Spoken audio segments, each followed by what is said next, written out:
আজকে সকাল সকাল বেটুকে স্কুলে দিতে গিয়ে ওর বাবা মাছ পাঠিয়ে দিয়েছে। তো দেখলাম মাছটা বেশ অনেকটাই, প্রায় 600-র মতো। তো আমরা মাত্র 3টি লোক, তো 600 মাছ যথেষ্ট বেশি। তো ওই জন্য ভাবলাম 2 দিন করবো, তো মাছটা ভেজে রাখতে হবে। তো ওই জন্য মাছগুলোই প্রথমে ভেজে নিচ্ছি। যেহেতু সকাল সকাল মাছটা কিনেছি, ওই জন্য মাছটা প্রথমে রান্না করছি। নয়তো মাছটা আমি শেষের দিকে করি, আগে অন্যান্য সবজিগুলোও করে নিই। তো সবজিটা ওই যে আমি সব মোটামুটি কেটে নিয়েছি। এখন 10:30টার মতো বেজে গেছে, তো ওই জন্য রান্নাটা বসিয়ে দিলাম। মাছটা প্রথমে হবে, আর আজকে হবে হচ্ছে যেগুলো অল্প গাজর অল্প উচ্ছে ছিল, তো গাজর উচ্ছে তার সাথে আলু মিক্স করে ভাজা করে নেব। আর একটু লাউ ছিল, লাউ দিয়ে আলু দিয়ে বড়ি দিয়ে একটা সবজি বানাবো। আর মাছের ঝোল হবে, আর ডাল একটু করব, ব্যাস তাহলেই হয়ে যাবে। কারণ আমার শরীরটা বেশ ভালো নেই, তো দাঁতের সমস্যা করছিল, তো দাঁতের ডাক্তারের কাছে গেছিলাম, তো দাঁতটা তোলানো হয়েছে। তো 2 দিন আমার কথা বলা বন্ধ ছিল, তো আজকে একটু একটু কথা বলছি। আর আজকে রান্নাবান্না করছি। কাল পরশু ওর বাবা ম্যানেজ করেছিল কাজগুলো টুকটাক, আমি একটু হেল্প করে দিয়েছিলাম। তো আজকে যে একদিকে ভাত বসিয়ে দিলাম, আর এদিকে মাছটা আমার ভাজা হচ্ছে। সব মাছগুলো আমার ভাজা হয়ে গেছে, তো লাস্টে মাথা দুটো ভেজে নিচ্ছি, তারপরে মশলা কষবো, তারপর ঝোলটা বানাবো। আর কালকের জন্য 3-4 পিস রেখে দেবো, আর বাকিগুলো আজকে করে নেবো।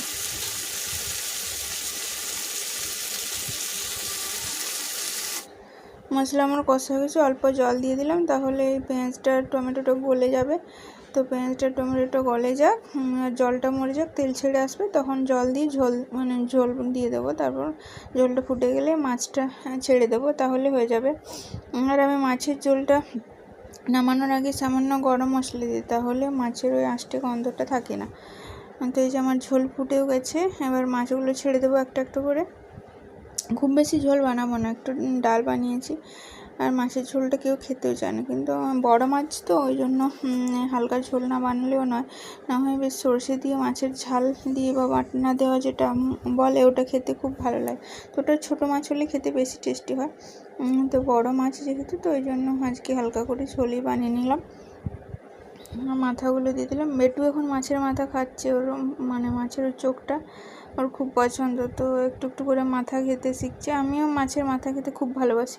আমার বাড়ির এখানে কেউই মাছের মাথা মোটামুটি খায় না, তো বেশিরভাগ দিনেই মাথাটা আমিই খাই।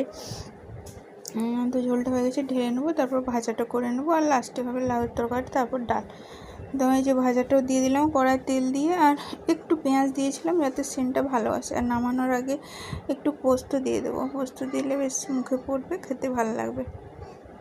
শীতের দিন হলে এর সাথে বেশ বিনস, তারপরে বিট, তারপরে ফুলকপি দিয়ে ভাজাটা করলে বেশ ভালো লাগে। তখন আর উচ্ছেটা দিই না, আর উচ্ছেটা কম ছিল বলে এর সাথে মিক্স করে দিলাম। তো ওই ভাজাটা দিয়ে রুটি ভাত সব কিছুই খেতে ভালো লাগে। তো আজকে যেহেতু উচ্ছেটা কম ছিল, তো এরকমভাবে বানালাম, আর একটা ভাতের সাথে খাওয়া হবে। তো পোস্ত দিয়ে দিয়েছি, এবার ঢেলে নেব। তারপরে প্রথমে আমি বড়িগুলো ভেজে তুলে নিলাম, তারপরে পেঁয়াজ দিয়ে আর মশলাটা কষিয়ে লাউটা দিয়ে দেবো। আর ডালটা লাস্টে সামান্য সেদ্ধ করে রেখে দেবো, লবণ হলুদ দিয়ে পেঁয়াজ দিয়ে, তাহলে হয়ে যাবে। ডালটার আলাদা করে কিছু ছকার দরকার পড়বে না। তো এই যে মশলা আমার কষানো হয়ে গেছে। আর লাউয়ের সবজিতে খুব বেশি মশলা যায় না, হালকা মশলাই দিলেই হয়ে যায়। তো লাউটা অল্প ছিল, ওই জন্য আলু মিক্স করে, আর আজকের দিনটা চলে যাবে, কালকে তখন বাজার করতে হবে আর কি। তো এই যে লাউটা দিয়ে দিলাম, এবার ঢাকা দিয়ে দেবো, ঢাকা দিয়ে আস্তে আস্তে হয়ে যাবে। হয়ে গেলে বড়িটা দিয়ে দেবো, তারপরে নেড়ে চেড়ে নামিয়ে নেবো, তাহলে আমার রান্না মোটামুটি কমপ্লিট হয়ে যাবে। তো এবার ঢাকা দিয়ে দিচ্ছি আমি সবজিটা। আজকের মতো রান্নাটা আমার কমপ্লিট হলো। তো ভিডিওটি কেমন হলো জানাবেন, আর ওদিকে কড়াইতে ডালটা সেদ্ধ হলেই হয়ে যাবে।